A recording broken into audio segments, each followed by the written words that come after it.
Did you see the movie they did of over at, what's his name? Sex, Drugs, and Rock and Roll. Andy Serkis here in jury. Yeah, I've seen the Sex, Drugs, and Rock and Roll. What did you think of that? Well, I thought Andy Serkis did a fantastic impersonation. The problem is, it was a great performance, wasn't it? Yeah, it was, but I should have done it. If you take one look at me, you'd say, listen, this man can play Ian Jury. I knew more about Ian Jury than Andy Serkis could even dream of. He did a great job. He did a great job. Why don't you do a live show, and you could be the guy doing it? No. I'd invest. Yeah, but I'll do a live show of my own stuff. It's just as good. Well, you do that next. Yeah, I'll do that next. I'll come to New York, I'll come with a band, and we'll have a good time. That's cool. I'm a percussionist. All right, well, you can come and percuss with us. Now, are you follow all the music films that come out? A buddy of mine made the hardcore. Well, I love film. I'm sort of a film fanatic, and it's been brilliant that Abel Ferrara was here because he's one of my heroes. Did you see the film? I saw the film. I thought it was fantastic. Thing? I saw the whole thing, and I thought it was absolutely fantastic. And I was so inspired by it. I went back down to Little Italy that night. I went to Cha-Cha's. I met Johnny Cha-Cha. I met some of the guys in the film, and it was just ace. And I think it's one of the best films of the festival for me, because that's what I came to see, really. As for other music films being shot at the moment, they're disappointing. I mean, if you think about Shine a Light, the Stones' Shine a Light, Martin Scorsese, who's to me made the seminal.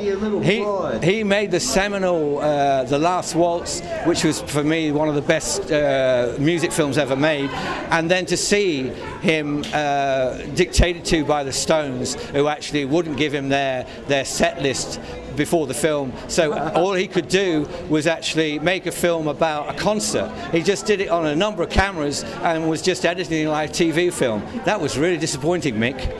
If you ever get to hear this interview. Well, maybe it'll be cut different in the archives in the end, and it'll be. Maybe he'll get the director's cut, and the Stones won't be in it. Did you see the original one, without being rough on Mick, Performance? I mean, you remember Performance? Like that was like one of the first. Nick Rogue. It's a Nick Rogue film. Performance. Rogue film, yes. Yeah. With James Fox, right? Yeah, James Fox, and it's a great film, worthy of many revivals. A very punk film. And Memo from Turner, that was a hell of a song. Never hear it no more. No, you don't. No, but no, Nick Rogue is a great British director.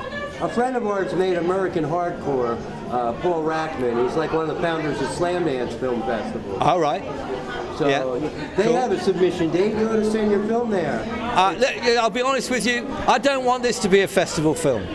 Go to Slam Dance, you'll have a ball. Well, I might have a ball, but I want the film to be seen. I don't want to spend my life going around festivals, showing my film. Distributors come there; they sell more. I'm sure they do, but I'd be far interested to just get the film distributed and get onto the next thing. So you're ready to sell this and move on? I'm ready to sell this and move on. I've got kind of so many other films I want to make.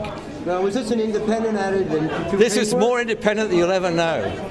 This was like independent, I got friends of 30 years who I hadn't seen for 30 years and had forgotten that they were friends, who actually decided that, they still like me.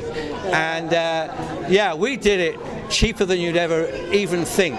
We did it for, and I'm not even going to tell you what we did it for. I don't know you well enough, and wearing that T-shirt, why should I tell you anything? You know about John? I do. Yeah, he's a hell of a guy. Yeah. All right. Is that right?